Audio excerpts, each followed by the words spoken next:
Article 368 of Indian கான்ஸ்டியூஷனில் ஒரு constitutional changes கொண்டு வர்றோம். அதில் அந்த சேஞ்ச் வந்து சென்டர் ஸ்டேட் ரிலேஷன்ஷிப்பை பாதிக்காத வண்ணம் இருந்துச்சு அப்படின்னா அதோடைய ப்ரொசீஜர் வந்து ஒரு வெரி சிம்பிள். என்ன ப்ரொசீஜர்? அப்போ அந்த கான்ஸ்டியூஷனல் அமெண்ட்மெண்ட் பில் எங்கே இன்ட்ரடியூஸ் ஆகும் அப்படின்னா it can be introduced in either house of Lok Sabha or Rajya Sabha. அப்போ லோக்சபா ராஜ்யசபா எந்த அவையில் வேணாலும் அந்த மசோதா வந்து கான்ஸ்டியூஷன் அமெண்ட்மெண்ட் பில்லை இன்ட்ரடியூஸ் பண்ணலாம். இப்போ இன்ட்ரடியூஸ் பண்ணதுக்கப்புறம் என்ன மெஜாரிட்டி தேவை அப்படின்னு பார்த்தீங்கன்னா சிறப்பு பெரும்பான்மை, ஸ்பெஷல் மெஜாரிட்டி. அப்போ அந்த ஸ்பெஷல் மெஜாரிட்டிக்கு 2 கண்டிஷன்ஸ் வந்து ஃபில்ஃபில் ஆகணும். அந்த 2 கண்டிஷன்ஸையும் ஃபில்ஃபில் ஆயிடுச்சு அப்படின்னா நிச்சயமாக அது பிரசிடெண்ட்டுக்கு அனுப்பப்படும். அப்போ பிரசிடெண்ட்டுக்கு போனோன்னே பிரசிடெண்ட்டுக்கு இன்னைய தேதியில் வந்து அவருக்கு வேற எந்த சாய்ஸுமே இல்லை. அவருக்கு அந்த மசோதா மேலே, கான்ஸ்டியூஷன் அமெண்ட்மெண்ட் பில் மேலே கண்டிப்பாக அவர் ஒப்புதல் வழங்கியே ஆகணும். அது எப்போ அப்படின்னா ஒரிஜினல் கான்ஸ்டியூஷனில் அந்த மாதிரியான ஒரு வாசகமோ வாக்கியமோ கொடுக்கலாம்.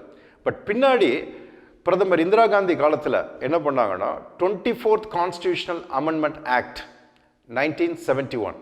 அப்போ 1971ல் 24th கான்ஸ்டியூஷனல் அமெண்ட்மெண்ட் படி என்ன பண்ணுறாங்கன்னா கான்ஸ்டியூஷனல் அமெண்ட்மெண்ட் பில் வந்து பிரசிடெண்ட்டுக்கு போயிருச்சு அப்படின்னா president has to compulsorily sign. அப்போ இந்த கான்ஸ்டியூஷன் அமெண்ட்மெண்ட் பில் வந்து சென்டர் ஸ்டேட் ரிலேஷன்ஸை பாதிக்க அடையலை. அப்போ உதாரணத்திற்கு ஃபண்டமெண்டல் ரைட்ஸ் நீங்கள் சேஞ்ச் பண்ணணும், இல்லை டைரக்டிவ் பிரின்சிபிள்ஸ் ஆஃப் ஸ்டேட் பாலிசியை சேஞ்ச் பண்ணணும். இதெல்லாம் வந்து சென்டர் ஸ்டேட் ரிலேஷன்ஸை எந்த விதத்துலையும் பாதிப்புக்கு உள்ளாக்காது. அப்படிங்கல ப்ரொசீஜர் வந்து it can be introduced in either house, Lok Sabha Rajya Sabha. Majority வந்து ஸ்பெஷல் மெஜாரிட்டி 2 கண்டிஷன்ஸ் ஃபில்ஃபில் பண்ணோம். பிரசிடெண்ட்டுக்கு போச்சுன்னா president has to sign compulsorily. இப்போ ஆர்டிகல் 368 படி கான்ஸ்டியூஷனல் அமெண்ட்மெண்ட் சேஞ்ச் கொண்டு வர்றோம். இப்போ அந்த 368 ப்ரொசீஜரில் அந்த சேஞ்சஸ் கொண்டு வரும்போது சென்ட்ரல் கவர்மெண்ட் ஸ்டேட் கவர்மெண்ட்டோடைய எக்ஸிஸ்டிங் ரிலேஷன்ஷிப்பை மாற்றுது, இல்லை புதிய ஒரு உறவை உருவாக்குது அப்படின்னா நிச்சயமாக அதுக்கு ப்ரொசீஜர் வேறு.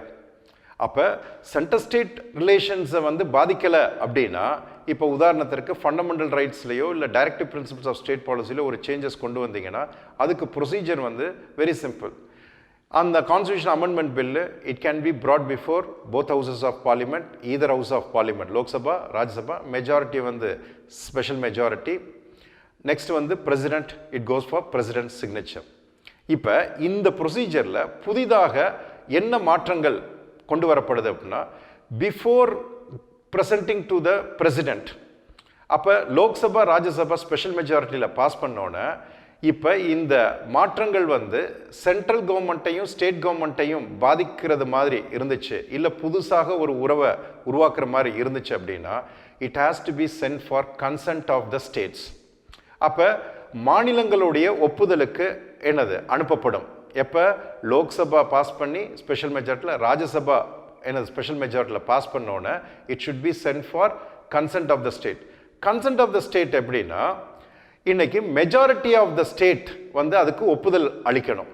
அப்போ ஒரு ஸ்டேட் ஒப்புதல் அளிக்குது அப்படின்னா என்ன அர்த்தம் அப்படின்னா இப்போ உதாரணத்திற்கு தமிழ்நாடு. இப்போ தமிழ்நாடு அந்த அரசியலமைப்பு சட்டத்திருத்த மசோதாவுக்கு ஒப்புதல் வழங்குது அப்படின்னா என்ன அர்த்தம்னா இங்கே தமிழ்நாட்டில் இருக்கக்கூடிய சட்டமன்றம், அதாவது தமிழ்நாடு லெஜிஸ்லேட்டிவ் அசம்பிளி இருக்குது, எம்எல்ஏ ஹவுஸ். இந்த எம்எல்ஏ ஹவுஸ் வந்து என்ன பண்ணுவாங்க அப்படின்னா இந்த மசோதா மேலே ஒரு தீர்மானம், ரெசல்யூஷன் பாஸ் பண்ணி அது சிம்பிள் மெஜாரிட்டியில் ஓகே இந்த மசோதாவை நாங்கள் ஏற்றுக்கொள்கிறோம் அப்படிங்கிறத நிறைவேற்றி என்னது அனுப்பணும். அப்போ ஒப்புதல் வழங்கிட்டுனா Tamil Nadu has given an assent. இப்போ அதே மாதிரி ஆந்திர பிரதேச மாநிலத்துக்கு போகுது. இப்போ ஆந்திர பிரதேஷ்க்கு போகும்போது அங்கே 2 அவைகள் இருக்குது. ஒன்று MLA house and MLC house, state legislative assembly, state legislative council. அப்போ அந்த 2 அவைகள்லையும் இந்த தீர்மானத்தை பாஸ் பண்ணணும். பாஸ் பண்ணோன்னே என்ன நடக்கும் அப்படின்னா இந்த கான்ஸ்டியூஷனல் அமெண்ட்மெண்ட் பில்ல என்னது ஒப்புதல் வழங்குகிறோம் அப்படின்ட்டு அவங்க தெரிவிக்கும் போது இந்த மாதிரி மினிமம் 15 மாநிலங்கள், அதாவது 15 மாநிலங்கள் ஒப்புதல் வழங்கிருச்சுன்னா அது கன்சென்ட் ஆஃப் த ஸ்டேட், அதாவது மெஜாரிட்டி ஆஃப் த மாநிலங்கள் என்னது இதுக்கு ஒப்புதல் கொடுத்ததாக கருதப்பட்டு it will be sent for president.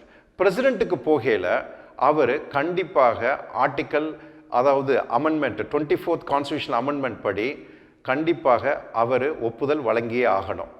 இப்போ இந்த ஃபெடரல் ப்ரொவிஷன்ஸ் மூலமாக, கன்சென்ட் ஆஃப் த ஸ்டேட் மூலமாக சமீப காலத்தில் எந்த கான்ஸ்டியூஷன் அமெண்ட்மெண்ட் நிறைவேறியிருக்கு அப்படின்னா GST, goods and services tax. அப்போ 101 101வது அரசியலமைப்பு சட்ட திருத்தம், இந்த சட்ட திருத்தம் வந்து ஜிஎஸ்டி சம்மந்தப்பட்டது. இந்த ஜிஎஸ்டி சம்மந்தப்பட்டது தான் இந்த ப்ரொசீஜரில் சமீப காலத்தில் என்னது பாஸ் பண்ணக்கூடிய ஒரு அரசியல் அமைப்பு சட்டம். அதாவது ஆஸ் பர் சென்ட்ரல் ஸ்டேட் சேஞ்சஸை உண்டு பண்ணக்கூடிய 368 ப்ரொசீஜர்.